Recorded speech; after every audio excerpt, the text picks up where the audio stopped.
आज का दिन अकथनीय है, अवक्तव्य है, स्वरूपाचरण है। स्वरूपाचरण है, बस समझा सकता हूँ तो बस एक ही चीज़ समझा सकता हूँ, हम आज के बाद मन में पर वस्तु का विचार नहीं करेंगे, क्योंकि पर का सोचने में सुख नहीं है, पर के संबंध में सोचने में सुख नहीं है।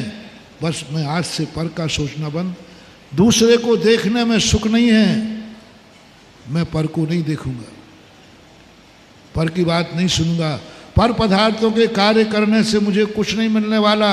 मिस्त्री मत बनो, पूरा मकान मिस्त्री बनाता है, सारी दुनिया मिस्त्री है, मिस्त्री पूरा मकान बनाता है करोड़ों रुपए का, उसको तो शाम को वही 400 रुपया मिलते हैं, मजदूरी मिलती है बस, और कुछ। सेठ ने मकान नहीं बनाया, सारा मकान मजदूर ने बनाया, लेकिन मजदूर उस मकान का मालिक नहीं है, मजदूरी पाके चला गया। अपन लोग भी अनादिकाल से पर पदार्थ के कार्य कर रहे हैं, पर पदार्थ से सुख मान रहे हैं, तो मजदूरी मिल जाएगी, मालिक नहीं बन पाओगे। इसलिए निर्णय करो, पर का हम कितनी भी मेहनत से कार्य करें, पर का मकान हम कितनी सुंदर बनाएं, लेकिन हम कभी उस मकान के मालिक नहीं हो सकते। पर पदार्थों को अपन कितना भी सुरक्षित करें, किस भी उनकी देखभाल करें, पुद्गल आदि द्रव्यों को हम कितना ही दिन रात एक कर दें, तो भी पुद्गल द्रव्य मेरा होने वाला नहीं है, क्योंकि पर तो पर ही रहेगा, हमें मजदूरी मिलेगी। इसलिए फैसला करो, मैं पर में सुख नहीं मानूंगा, मैं पर में सुख नहीं मानूंगा, है ही नहीं। और जैसे ही तुम्हारा ये निर्णय हो गया, ब्रह्मचर्य लिया नहीं जाता, ब्रह्मचारी हो जाता है। लेने वाले ब्रह्मचारी भ्रष्ट हो जाते हैं, लेने वाले व्यक्ति संकल्पच्युत हो जाते हैं। व्रत लेने के बाद फिर वे घुटते हैं अंदर अंदर, उनका मन डोलता है, लोकलाज से, व्यवहार से, अपेक्षा पाल मन डोल जाता है, क्योंकि वह अब ब्रह्म का स्वरूप नहीं मालूम। ब्रह्मचारी महिमा सुनकर के ब्रह्मचारी बन गए, मुनि की महिमा सुनकर मुनि बन गए, लेकिन हे का ज्ञान बिन जाने ते दोष गुणन को कैसे तजिए गइए। जब तक हम जो छोड़ रहे हैं उसका ज्ञान होना चाहिए। कोई व्यक्ति यदि 5वीं कक्षा में जाता है तो प्रारंभ में उसे 5वीं कक्षा का ज्ञान होना चाहिए कि चौथी का।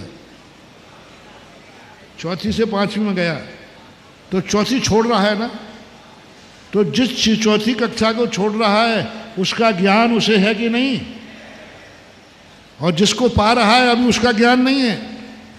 इसी प्रकार दिशा में यहाँ तुम जिसको छोड़ रहे हो उसका ज्ञान है कि नहीं। घर को छोड़ रहे हैं तो घर का ज्ञान है कि नहीं, नहीं हमें मंदिर का ज्ञान है, नहीं घर का ज्ञान, चौथी कक्षा का ज्ञान है कि नहीं। तुम अब रात्रि भोजन छोड़ रहे हो, तुम्हें रात्रि भोजन का ज्ञान है कि नहीं। तुम पाप छोड़ रहे हो, पापों का ज्ञान है कि नहीं। तुम क्रोध छोड़ रहे हो, क्रोध का ज्ञान है कि नहीं। तुम अब्रह्म का त्याग कर रहे हो, क्या जानते हो अब्रह्म के संबंध में, क्या ज्ञान है तुम्हें अब्रह्म का। 5वीं का जिस कक्षा को छोड़ना है उस कक्षा का पूरा ज्ञान होना चाहिए, मोटिवेशन। एक मंत्र दे रहा हूं, एक सूत्र दे रहा हूं, आज की भाषा में मोटिवेशन कहो, शास्त्रीय भाषा में सूत्र कहो, श्रद्धा की भाषा में मंत्र कहो।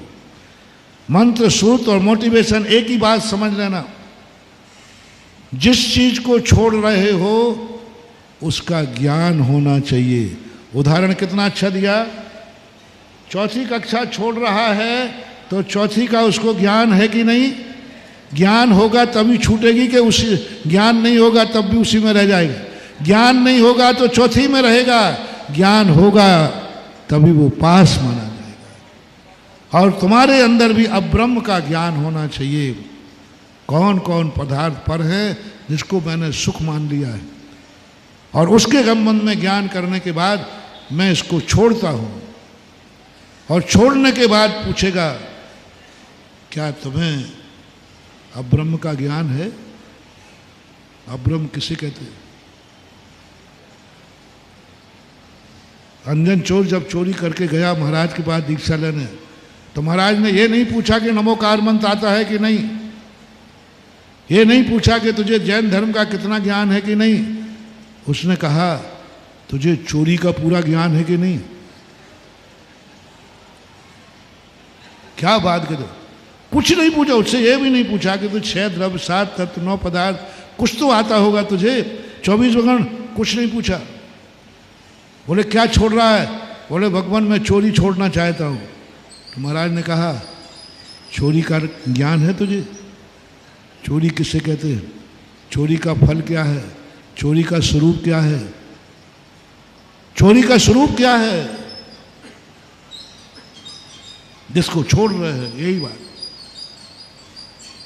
और जब तुमने बता दिया कि हाँ साहब मैं चोरी का स्वरूप जानता हूँ, चोरी का फल जेल है, चोरी दुख का कारण है, चोरी में बद्दुआएं हैं, चोरी बहुत निकृष्ट है, गुरु महाराज ने कहा अब तू अचौर्य व्रत ले सकता है क्योंकि तुम्हें चोरी का ज्ञान है।